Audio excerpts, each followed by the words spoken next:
দাঁড়া চৈতালি, লোকটা মনে হয় অন্ধ সেজে ভিক্ষা করছে। দেখ দেখ লোকটা কিভাবে দেখছে।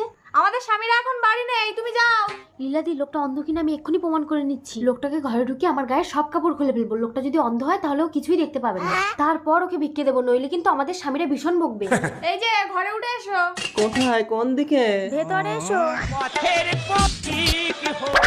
এইবার অন্ধের চালাকি ধরা পড়বে। অন্ধ সেজে ভিক্ষা? এটা কোনো কথা হলো? তুই অন্ধ না গো লীলাদি, এর দুটোই লাইট কাটা। ঠিক আছে, এবার আমি একটা পরীক্ষা করে দেখি। এই নাও ভিক্ষা দিলাম।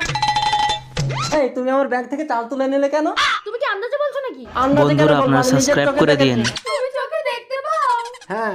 লীলা দিজা হওয়ার হয়ে গেছে, তোমার দেওরকে সব কিছু বলো না। চৈতালি, পেছন করে দেখ ওটা কে। স্বামী তুমি? চৈতালি, আমি বাড়ি না থাকলে তাহলে তুমি এইসব করো? ও বাবা গো, তবে রে অসুর। স্বামী যখন অসুরের রূপ ধারণ করে